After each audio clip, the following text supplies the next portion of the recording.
Hey there kids, it's me, MrCreepyPasta, and I'm coming in to check in on you. It's the middle of the Halloween horror countdown, and I hope all of you are doing well. I hope all of you are enjoying your time here on the channel or on the podcast. I still have many more days of the countdown before we get to the big night of Halloween, and I hope you all enjoy what I have in store. I want to give you guys a few reminders. There's always HorrorCon that's happening October 28th and 29th. And of course, on this channel, we have big stuff planned for you on Halloween night. So just because the countdown ends does not mean that Halloween activities come to a pause. Also, before we get started on tonight's story, I'm going to let you know about tonight's sponsor. That's right, the sponsor for the Halloween Horror Countdown this year is once again everyone's favorite mobile game. Hey, let's do a little word association. I say the word mobile, and what's the first thing that comes to your head? Interesting. And how about RPG? Okay, not what I'd have gone with, but sure. Here's a tough one, though. Raid? Did you say Shadow Legends? Well, so did I. Great minds think alike. Seeing as you've got it on your mind already, let's talk a little bit about Raid Shadow Legends, the amazing mobile collection RPG. So one of the toughest new bosses in Raid is a Hydra, which I don't know if you guys are aware, but my cats are actually named after like Hercules and Hylas, so seeing a Hydra in a video game, sells it to me. This Hydra, of course, has multiple different heads, and each one is a complete boss battle all on its own. Sounds crazy, so let's see what we're up against. There's the head of Blight. The head of Blight's a nasty one. It loves poison. Poisons your team, it leeches your team, it protects its own. The head of Blight can create a poison cloud, which makes it hard for your team to land their attacks against the Hydra entirely, and this can absolutely ruin your fight. Rather than landing big meaty attacks, you'll be landing weak hits and missing your debuffs. You'll want to take this guy out before he shuts down your entire team, but luckily, he's super weak to fire, so bring this head with an HP burn champion. This October, be prepared for a scare with Raid. There'll be treats and tricks this Halloween for those who brave the Raveyard. Simply download Raid Shadow Legends using the links below, copy your in-game player ID, and then venture over to raidyard.plarium.com for October 15th to November 10th. Enter your player ID, gather your courage, then venture into the haunted graveyard. Grab a shovel, pick a grave, start digging, as you'll be in with a chance to dig up some amazing in-game items and even real-life prizes, ranging from epic and legendary Halloween-themed raid champions to Amazon gift cards with a total value of $20,000. If you're an existing Raid player, you can still get involved in this Halloween spooktacular. Head to raidyard.plarium.com and you'll find a special promo code that everyone can use to earn a small gift in-game. Consider it our Halloween treat to you. But hey, that's okay. With all this exciting stuff, there's more coming to Raid, and if you haven't started playing yet, then what are you waiting for? Use my link in the description, or you can scan the QR code that you see here on the screen to get insane bonuses to help with that Hydra. We're talking about an epic champion, Drake, from the Lizardman faction, and other useful things such as energy refills, skill tomes, XP boosters, and once you're in and crushing your enemies, come find me. I'm MrCreepyPasta. And if you're fast enough, you could even join my clan, the MrCreepyPasta Boys. So, hit up my link in the description, and I'll see you guys on the battlefield. Amir sat and stared ahead, comprehension and the dread that came with it, washing away the thin film of alcohol that had been clinging to his senses. He'd just gotten home a day ago, and the cold that had stolen in while he'd been gone seemed to linger, no matter what he did. He just wanted to escape. To remember what he'd had, and maybe take a moment to forget that his life was falling apart around him. It had been 2 weeks of endless prodding and interrogations by the people who called themselves fans of her work, of offensive clickbait articles and outright lies that he'd jumped on with particular viciousness. There was nothing else to be said, despite what they thought. Out of all of them, the Washington Post's article said it as best as he could expect any outsider to do. Beloved author, officially declared missing. The article had, in spite of the paper that went with it, gone into as much detail as he'd known and wanted to discuss. Alma had gone to Vermont to a little town called Loxley to investigate a potential case and had vanished after an hour at her client's house, leaving her equipment, purse, and phone behind. She hadn't told him much in the way of details. His father had passed, and he needed time to deal with it, But he'd known this particular case had bothered her, that she'd run her evidence by some of her acquaintances and received very mixed results, and that it apparently involved children in some way. And now, she was gone, leaving him in a house that felt too big for him now, with only his thoughts and memories to keep him company. The cold had started to creep in around the first week, but the loneliness had settled in much earlier. He wanted her, but she was gone, and so he'd settled for looking through her notes and emails. Alma's detractors had always said that she came across as aloof, overly academic, snobby, and uncaring. But they didn't know her like he did. Here in her notebook, her sketchbook, and hard drives was a world only he could fully appreciate. Vibrant with her little eccentricities, her dry humor, and the in-jokes that only they would get. But even as he read and let himself imagine their better days, curiosity crept in and brought worry and obsession with it. Sooner rather than later, he had caved, pulled up his wife's emails, and started drinking to lessen the pain. And now he was staring at the first of the last 7 emails his wife would receive, her last case. He saw the words and understood them, even though he wished that he couldn't, and he felt his stomach writhe as he realized that he hadn't drunk nearly enough to lessen the impact. Dear Mrs. Crookshank, my name is Abby, and I wanted to know if a house could be haunted before it's even finished. Amir stood up, feeling the world tilt for one nauseating moment, before he staggered out to the bathroom. Between the first rush of vomit and the second, he had gone from telling himself that he wouldn't read the rest, that he'd let go and not pry, to accepting, with no small amount of anger, that he couldn't. When he finished cleaning himself up and he was sure that his stomach had settled, he shambled back to bed and opened up the laptop again. The first had been sent on August 19th of that year, and the last had been on December 4th. I know it's probably a really dumb question, it continued, but I'm really curious. My parents don't know that I'm doing this. They're kind of strict and not big fans of ghost hunting stuff, but I am. And I'm really, really sure that the house we're building is haunted. We're making it for my brother Theo. He's in college and he's been having a really hard time of it.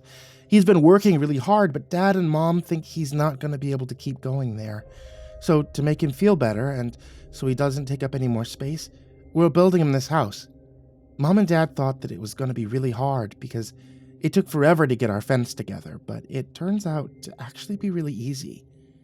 Mom got some lumber people who gave them a discount. The concrete for the foundation set way faster than we were expecting, and we didn't even need to level them off much. Things only started getting weird when we actually started building the house. Nobody had any real accidents, and we got the floor and the first 4 supports up pretty well, but then Dad and Mom started acting weird. They'd keep starting to do things and then stopping. Mom kept checking and rechecking her notes and the checklist to see what we gotten done, and she and Dad would spend a long time remeasuring things and arguing. By the end of the day, they were really tired, even if they didn't get much done, and they'd look sick and go to bed early. Dad actually thought he was having a heart attack last week, and he had to go to the hospital. It turned out to be nothing, just a panic attack, but it really scared me. I did some snooping around the site, even though Mom warned me not to. There's nothing really obvious going on, at least not like in symptoms of haunted ground, but I know that something's up. The grass around the place is all weird now. It gets all pale and greasy. I put my hand in a patch and it felt like touching food at the bottom of the sink.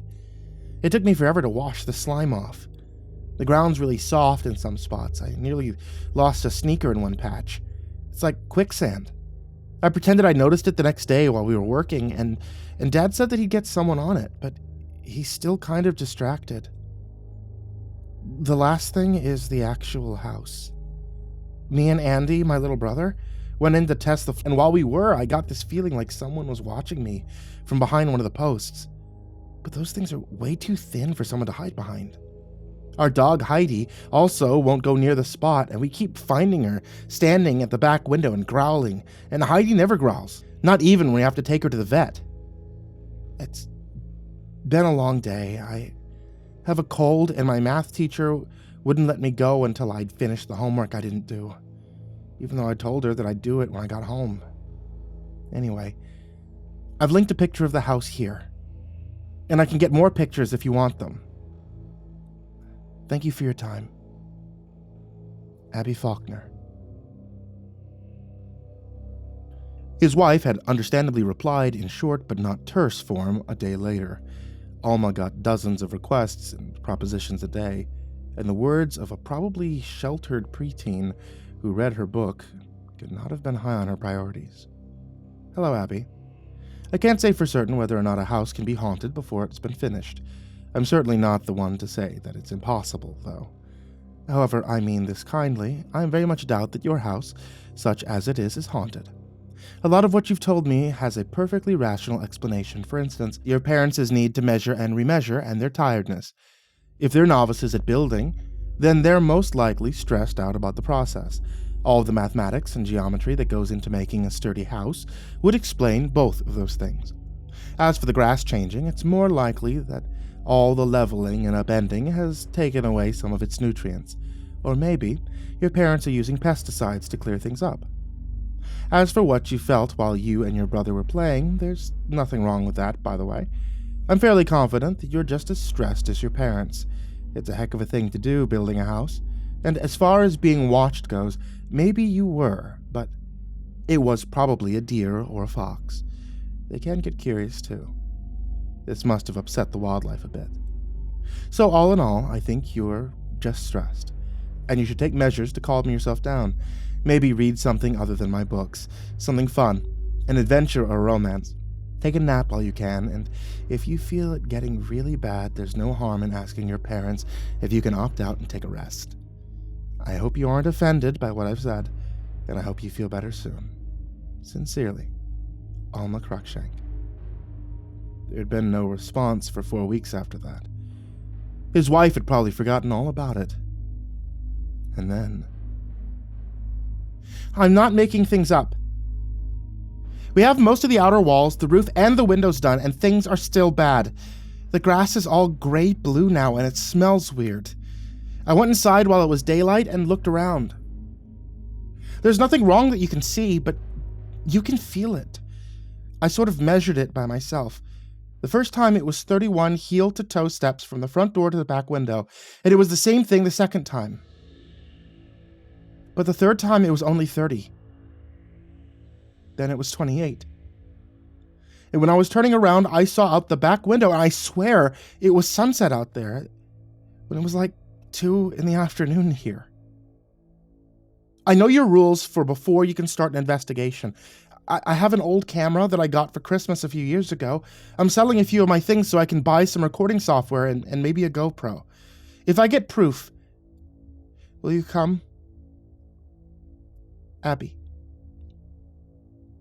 The response from his wife was much quicker this time around, and when he tried, he could vaguely recall a day in June when his wife had sat, staring at an email with serious frown and furrowed brow, though she hadn't said anything about it then, and he had given her space. Dear Abby, I'm so sorry that you're going through this, and yes, if you give me sufficient evidence, I will try my best to come over and see what I can do. I don't want to seem mean or like I'm dismissing you, but have you talked to your parents or another adult you can trust? I've met people in the past who were overtired and overstressed, that they started seeing things and getting physically sick. You should talk to someone regardless of whether or not there are any supernatural activity. Best regards, Alma Cruikshank. The reply came only 2 days later. Mom and Dad are still really tired, and because they're tired, they're getting stressed a lot. And because they're stressed, they're getting mad easier. I heard Mom with Dad a few nights ago because she kept seeing something out of the corner of her eye. And he doesn't really care because he found a hole in the floor, and he thinks there's gophers or something. They woke Andy up with how loud they were yelling, and Andy sleeps like a rock. If I tell them what I think's happening and that I've been talking to you, they'll get mad and yell at me, and they'll make me feel small. And they might take my laptop, and I really want my distraction right now. I can't stop thinking about the house. It's always out there, wherever I look. I ordered a GoPro and some audio stuff. I hope this isn't a case where the supernatural stuff messes up the electrical stuff. I'll try to get back to you soon. I promise. The kid had not been able to keep that promise. It had been nearly a month before she'd reached out to Alma again. And that had been the period in which she'd been up in Canada, investigating the Haynes axe murderer house. The one that had left her pretty drained, and she'd taken a week to rest up. In that time, she got 2 emails from Abby, one text, and one that was a video link. I've been having bad dreams, too. I have them every night. Sometimes I'm walking through the forest out back. I'm holding Heidi's collar and calling for her, but I know that she's gone. I go deeper and deeper, way past where the road should be, and then I hear something bark. But it's not her. It's more like a person doing an impression. I turn to run, and the trees have all died, and there are white things coming out of all the knotholes and the places under the roots where the other animals lived. I run, but I'm slow, and the ground is getting all doughy, and I know there are things coming up, chewing their way up to get me. I've woken up and had to throw up a couple of times now. My mom took me to the doctors, but he didn't find anything. I'm really tired. Last night was even worse than usual because I got woken up from a dream where I was in Mom and Dad's bed, and I knew that the house was coming across the backyard for me. And that inside, there were knotholes full of mouths and teeth, all biting and chewing at the air. Mom and Dad found Andy sleepwalking to the patio door. He'd never done that before. I got up and heard them trying to wake him up, and when he did, he started crying because he thought that Theo was out there and he wanted to go see him. Dad made a phone call, and Theo is still in Arkansas, and he's not really the kind of person to surprise people like that anyway. They made a doctor's appointment for him. I don't think he was feeling all this, too. What if he'd actually gone out there? I feel like a terrible sister. I should call Grandma and try to get her to ask if he can spend a while down there. She likes him best. And you said that places like this aren't able to hurt people or mess with them outside of their area. I'm going to get footage tomorrow. Mom and Dad are going to be out with Andy, so I'll be good to go. I have wards with me, the kind you talked about. I hope it's enough. With that finished, and the dread curdling in his gut, he checked the video. Amir had used to suffer from motion sickness. He still did. But 13 years spent as husband to a professional ghost hunter and paranormal expert had, he'd like to think, helped him build up a decent tolerance, giving him some calluses on his cerebellum. That being said, Abby's skill with a handheld camera was way below what he was used to. Still, the picture quality was good, and she at least knew how to walk slowly.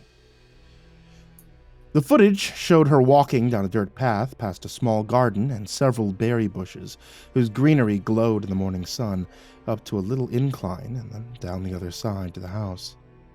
It was just as she said, closer to actually being a proper house. The roof had been completed and most of the siding was on, and the narrow porch now had proper stairs and a little rocking chair, though it still didn't have windows, a door, or anything on the inside. Amir paused the video. She wasn't really focusing on it, but he could still see a blotchy ring of tall, bluish-white grass around the house. It looked almost like a rash, like Lyme disease or a nasty spider bite. It was like the ground was infected. Frowning, he unpaused the video and watched as Abby walked to the porch, hesitated a moment, and then walked in. It shouldn't have struck him as hard as it did. the alienness of the place. It was just the inside of an unfinished house. His mother was a carpenter, so he was more familiar with them. Maybe he was just buying into the hype that Abby had built up, but he couldn't deny it himself that the atmosphere was noticeably different from the outside. It was in the way that all ambient sound, with the exception of the kid's slow, unsteady breaths, fell away when she'd crossed the threshold. It was also in the light that came through the back and side windows. A cold-looking light that he could swear had an amber cast to it. It drove the shadows upwards so they filled the whole top of the house, making it seem like it could have had 30 stories rather than 1.5. Abby let the camera linger on the full view before she started to move again, skirting around little towers of boxes and coils of insulated wire, all frosted with sawdust. At some point, it had rained, and now the walls were staying dark in some spots, and 3 times she stopped and zoomed in on a ragged, splintery hole in the unfinished floor that he heard her say hadn't been there before. The camera shook a little as Abby fumbled with something and then brought it up to the lens. It took him a second to recognize it. A digital measuring tape. "I'm going to try to show you that it changes size," she said slowly. Her voice was higher pitched than he'd expected, though he didn't know why he'd thought that. He watched as she crept back to the front door, trained the little red dot right at the threshold, then walked quickly all the way to the back right under the windowsill. There was a moment of silence and then a beep, and finally the hand came back into view. The little screen read 30.28. Amir paused the video as she started to turn back. For a split second, he had a clear view of the space where the back window was going to be, and there was something there that immediately had his hackles up. It took some finagling. The motion blurred a lot of it into color soup, but after a minute, he had as good a picture as he was going to get, and it confirmed his worries. The view from outside the house was different, not so much as to be totally noticeable, but not too little for him to chalk it up as a bad vibe or an off feeling. The light that streamed through the bare branches was amber-tinted, and if he looked closely, he could see what shreds of the sky that were visible through the trees was reddening as the sun set. Squinting, Amir rewound the video until Abby was just going over the crest. The sky was blue and the sun was yellow. Was it a joke? Some clever editing for a film project or something like that? If his wife hadn't gone missing, then he would have certainly thought so, but since she had... He wasn't totally sure how much he'd ever believed in the supernatural.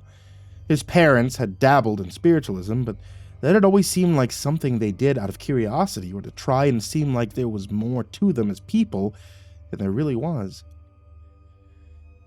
He'd never had a close friend who was a believer. He'd only been to a church a handful of times, the last being for their wedding. His wife had a lot of admirers, fellow ghost hunters, occultists, and passive believers. He'd met some of them, and now with the nameless heavy something that hung over his head, he could admit to sneering at most of them behind closed lips. More often than not, they were an unhealthy mix of tinfoil hats who thought that whichever president was currently in office was the Antichrist, the people who thought that wearing tweed and consulting a thesaurus once in a while kept them from sounding like lunatics, or man-children in Crowley shirts and lipstick, the people who showed off their handcrafted talismans like they were trying to impress the mother who'd never hugged them. But he'd never thought less of her. Maybe he believed in Alma's passion more than anything, and now he wasn't sure what to think. He had to make sure. He dragged the marker back to his first timestamp and stared. He saw something else that gave him pause. The trees were different, too. The ones he'd seen on the way in looked like pines and maple trees, but the ones he saw from the back window were thin and dark and tipped by long, squiggly, knotted branches that It reminded him of a diagram he'd seen of arteries and nerves. A closer look also revealed that the trees nearest to the window was riddled with knotholes, darker than the bark around them, which was flaky and peely in a way that made him vaguely queasy. Eventually, he let the video resume. Abby turned and started to head back, only to stop as abruptly as she started. He heard a stifled gasp, and then the video panned down to another hole in the floor. The motion blur once again worked against his senses, but all the same, he was sure that he'd seen something pale and white drop out of sight into the deeper darkness. Before he could even process what he thought he'd seen, a high grating sound came through his speakers, like wood scraping against wood. Abby turned around and screamed. Was it his imagination, or was the tree that had been right outside the window a second ago now a few feet farther back? He wasn't sure. Abby ran, the camera bouncing and jostling until she reached her own back door and gone in, locking it behind her. There was a long beat of silence, but all he could see was one jean-clad leg, and then the camera dropped to the floor with a clatter as Abby sank to the ground. He heard her hyperventilation turn into full-blown, breathless sobbing, even as the camera was picked up and a shaking, pale hand held out a digital measuring tape that now read 28.4. And Amir knew that it was time to focus on other things. Alma's response came a few days later. I gave this to a friend of mine, and she wasn't sure what to make of this. Neither can I, to be honest. If this is real, then it's some of the most explicit evidence of the supernatural that I have ever seen. I need you to answer a few questions for me if you can. During the first few weeks of construction, did you or anyone else find anything in the soil? Odd stones, old tools, bits of wood, or anything like that? Where did your mother get the lumber from exactly? Do you remember the name of the company, or can you ask her? Do you know who owned the house, the one you're living in right now, before you? Have any of you ever been supernaturally afflicted in the past? Does anyone in your family have a history of mental illness? Have you seen anything inside your house as of now? Please be safe. You shouldn't go back in there anymore. Regards, Alma. After that, there were only 3 more emails. 2 from Abby, 1 from Alma. All we found were some old white rocks in the soil, but I've read wards, boundaries, and runes, and I can't see anything wrong with them. I think we threw them into the woods. Maybe they're still there. My mom says the people she got the wood from are called Masterton and Scruffy, I think. I didn't write it down because I didn't want Mom to get suspicious, and she's been on edge lately. All I know about the people who owned the house before us was that they were old, and one of them was in a wheelchair, but that's all I remember of them. My great-aunt had schizophrenia. But other than that, I think we're okay. We've never seen a ghost or felt any presence or anything. Do you count the feeling sick and bad dreams? Because if you do, then yes, but nothing else shown up since then. I really hope you come. I read that there's some kids who die from heart attacks. I feel like I'll be one of them if I keep having dreams this bad. I'm going to ask Mom and Dad if I can go see Grandma. I'm too tired to care if they get mad at me. A day later came Abby's final email. Andy's gone. I woke up and Heidi was barking, and Mom and Dad were outside shouting for him. They looked in the house, but I guess they didn't find him, and they couldn't find him anywhere else. The police came earlier, but they can't do anything until some stupid time limit's up. Mom and Dad have been crying, and Heidi's just been sitting and looking out at the house. I managed to get another video. And I think I see what she's seeing. Here. Please, please, please come quick. I'm not making this up. I never was. You're the best for this. Please try and find him. I can pay you. I've saved up. I can sell more of my stuff. Anything to get him back. Please come. Please. I'm going to Grandma's tomorrow. Mom and Dad want me safe, but I think they think it's a person when it's not. But they don't believe me. I don't care if they're angry, I don't. Just come over, please. His wife, God bless her, had responded not even 5 minutes later with, I'll come. Don't worry, it's going to be okay, I promise. Stay at your grandmother's if you can and try to be calm. If you start getting the dreams there too, then follow the instructions in my warning book or get a pastor. I'm so sorry this has been happening to you, but I believe you and I'm going to try to help. Alma. Amir closed his eyes and imagined shutting the laptop and leaving the room.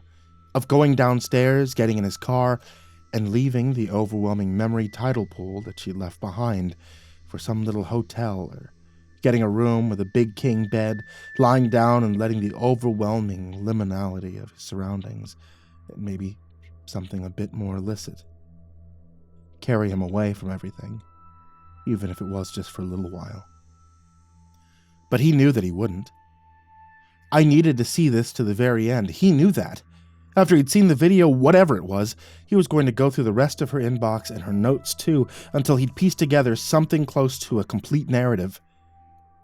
This last video was 20 seconds long. It was a mostly static shot of the doorway to see the house, which looked as unfinished as it had before. It was snowing lightly, and he could see Heidi and Abby's vague silhouettes in the glass.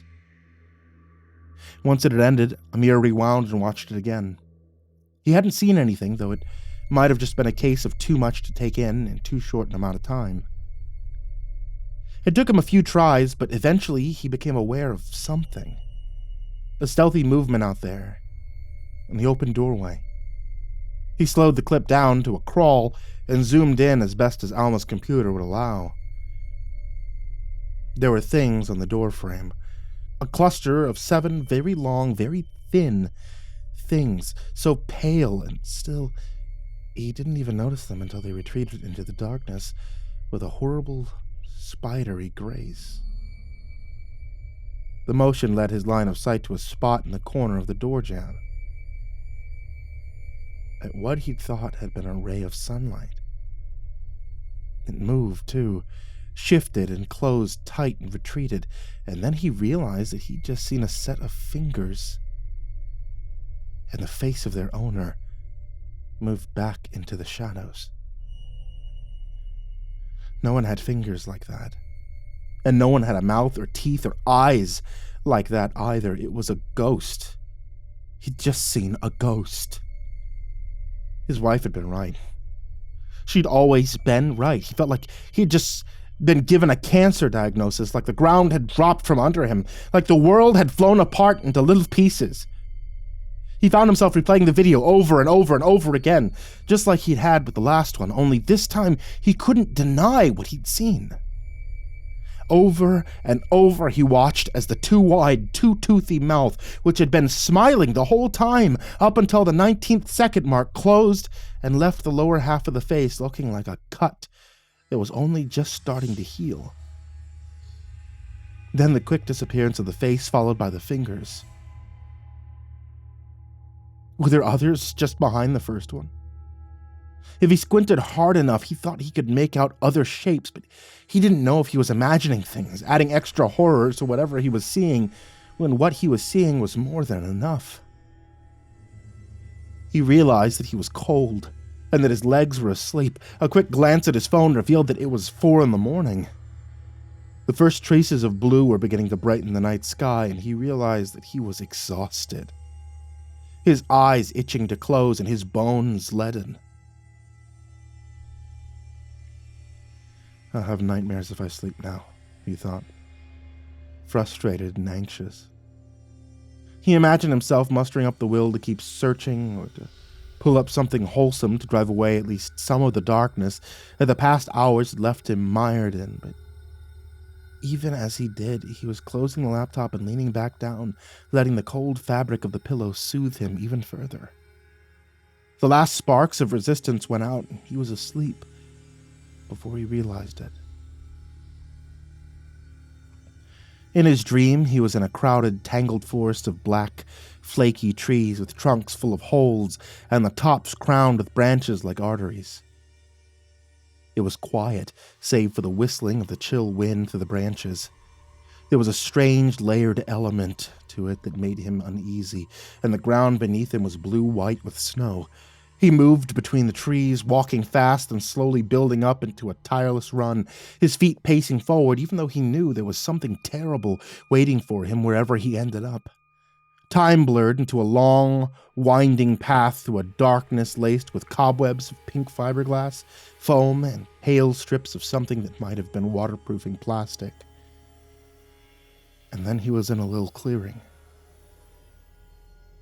The snow here had been pushed away from the ground in places, but instead of hard, icy earth, he saw gray floorboards riddled with ragged holes whose edges bent outwards like spiky, flowery petals. Here and there, the tree trunks were spotted with what looked from a distance like clusters of yellow fungus, but when he looked closer, he realized were actually patches of hardened gap filler. The wind was starting to pick up too, that eerie, unknown quality that it had become more and more prevalent by the second, and then all at once he became aware of the wall peering through the trees on the direct opposite side of where he was standing, a wall with an empty window overlooking an unfinished room. Alma had a friend, he couldn't remember her name, who was a self-affirmed preter-dimensional scholar. She liked to come around, always unannounced, every few months to talk to his wife about something or other, and one of the few times he'd actually paid attention, she'd spoken about demimondes, places half in and half out of conventional reality. Was this a place like that? Something creaked behind him, like a palm on a loose board. The sound made him gasp, and he wanted to look back to spite himself, but his body still wouldn't obey him, so he watched because he knew that was what he was meant to do. It was afternoon over there. He could just make out the big house at the top of the hill and the edge of the garden to his left.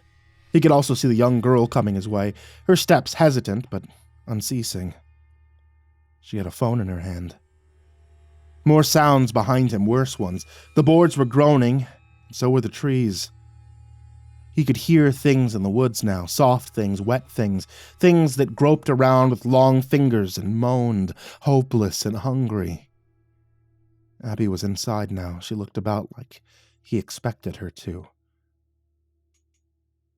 Blonde hair in a ponytail, a thin face descending worryingly into haggardness, a pointed chin, big eyes behind bigger glasses. If he and Alma had ever had a daughter, she'd probably have looked at least a little bit like that. Can she see me if she really looks? He wondered, through the haze of dread clouding his mind. Now the activity behind him was reaching a fever pitch. He heard wood splintering and the slick sound of flesh tugging against, and then, through some barrier. And now the wind's cadence had changed as well. That uncanny quality, which had been building and building with the frenzy of the ghosts, had resolved into a legion of human voices, men and women of all ages, crying out into the wind. Or maybe they were the wind. He picked out his wife's voice almost immediately. Her words were mostly lost amidst the rest, but he knew what he heard. Get back. And Abby, run! Were the voices real? Were his wife and Andy Faulkner ghosts? And if that was the case, then what were the things behind him? He could feel them at his back, the weight of their collective presence and their attention. He couldn't turn around even if he wanted to.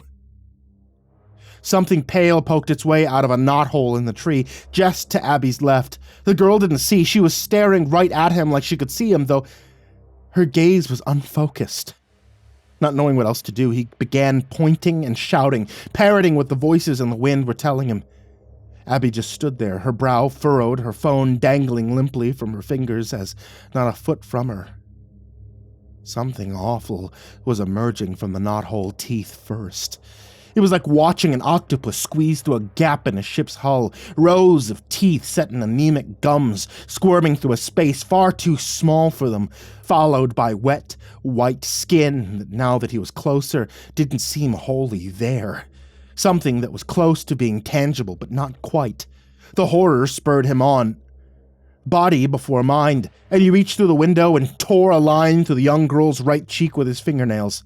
Abby screamed. To her, it must have been soul-renderingly terrifying, and there was nothing he could do for that. Her screams only grew when she turned to flee and saw the thing that she actually had to be afraid of, which was even now pawing at her with long fingers and a doughy, unfinished face straight out of a Francis Bacon nightmare, drooling and leering at her. She was out before he could blink, tearing through the snow on her way back up to the house. The thing from the knothole was standing now, bow-legged and tilted like it was about to fall down. It stared at him, then turned and shuffled out the door, arms raised outward like its hands were as hungry as its mouth. Something groaned right behind him, wafting cold, clinging mist across the back of his neck. It was a desolate, angry sound that made his stomach churn. I want to wake up now, he told himself, registering the feeling of a high whimper. He shut his eyes and wished desperately for it all to be over, to know that it was a dream, that it was the culmination of all that he'd read and seen that day, and all the stress and dread wearing him down, opening him up, making him vulnerable. But the teeth that came to rest ticklishly against his soft skin of the nape were all too real, and they were still real when they began to dig in. Amir woke up screaming, his mind in tatters. He screamed because of the overwhelming panic. Then he screamed when the pain hit. And when he reached a hand behind his neck and felt a warm, wet cavity just below his hairline. And when, staggering in blind terror, he stepped on a cold floorboard and felt a puff of colder air on the sole of his foot. He didn't stop screaming until the police came, and only because his voice had given out. They left the house with him shaking and moaning on a stretcher. He'd been taken to the hospital where the bite marks on his nape would be treated and frowned at by perplexed doctors.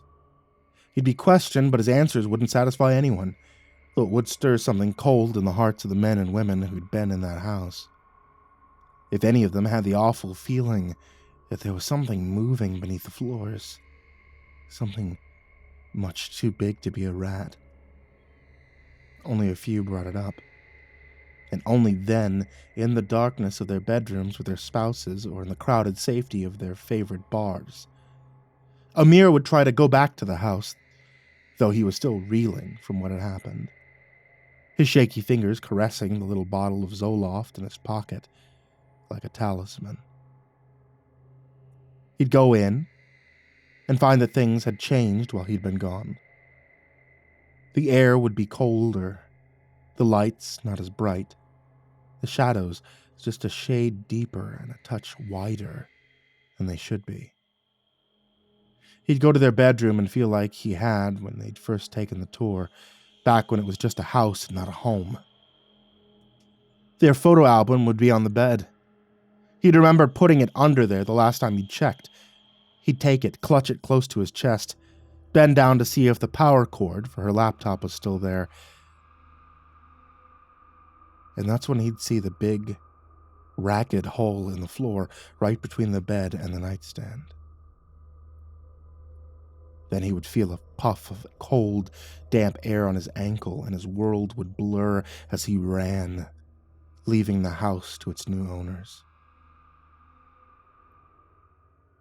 Back in the safety of his hotel room, he'd curl up onto the too-soft bed and let himself fall apart, clutching the only thing of theirs he'd been able to salvage as he felt the phantoms of dry, flat teeth on his nape. The house would sit there, gathering silence and stillness like a brewing storm, while its progenitor 1,000 miles away in rural Vermont did the same. Adults would talk, and their children too. Alma's fans, mourners, friends, and rivals would add fuel to the fire, and both houses would become founts of urban myth. On Halloween night, people would creep through the overgrown lawn, up and down the little hill to peer into the black entrance to the little unfinished house, or stand on the sidewalk and dare their friends to go up and knock on the door of the old Cruikshank place. Occasionally, they went even further. Most of the time, the windows and doors would be locked tight, and the security system running properly, and nothing would come of it. Sometimes a little group would venture into the unfinished house and take pictures or videos, and they'd rarely experience more than a faint heaviness in the atmosphere. But sometimes, someone would find the basement window unlocked for them, and they'd slip in unnoticed. Sometimes people would get phone calls in the middle of the night, their friends or children sobbing, telling them how sorry and scared they were, that they were in the woods and they couldn't get out. Little communities would spring up, grieving parents and kids. Normal people confronted with the same truth that Alma had known and that her husband still knew, a truth that would remain even after the two houses had been torn down past their foundations. That there was a place under the skin of reality. A dark, lonely place that drew in the living, and where the dead were something else, waited with hungry mouths.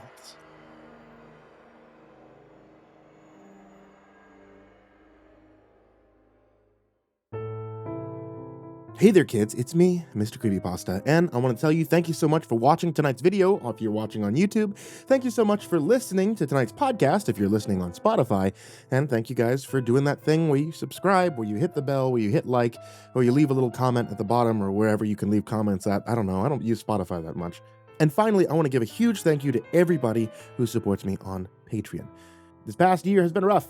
I've been gone for quite a while trying to get things organized for my own life, and Patreon subscribers, you guys who subscribe everywhere, this has kept me afloat in turbulent waters. So I want to give a very special thank you to Jordan Humble, Diana Kraus, Disciple, Strategy Wolf Emoji, SullyMan, Brandon Mendoza, BrimstonePandemonium, Caltuna, William Wellington, Scruffy the Janitor, Brenna, LaQueda Canizales, Smiley the Psychotic, Jjenna, Dante Kinkade, SimbasBloodyMojo, Mephistopheles, CursepoxPrimarch, M, Jesus Cornejo, Yarghoul, VerbalHorror, Amber Clark, J. Kearns, Mike, himbojerry, Crusader Chocobo, Corbin Dallas, Estebean, Seclude, Salty Surprise, Red Shadowcat, Turtleman, Cryolinian, Mr. Marcus Blitz, Dirt Diver 030, Voice of Sand, Psychomel, Melted Lake, Tali Sue, William King, Sashi Suzaku, Croconut 509, Stricken, Freddy Krueger, Hades Nephew, Acid System, Sky Harbor, Nico Kyle, The Ginger Bros, Aaron Stormcrow, Daniel Polson, and Corey Kenshin. I really appreciate your support, and I cannot thank you enough.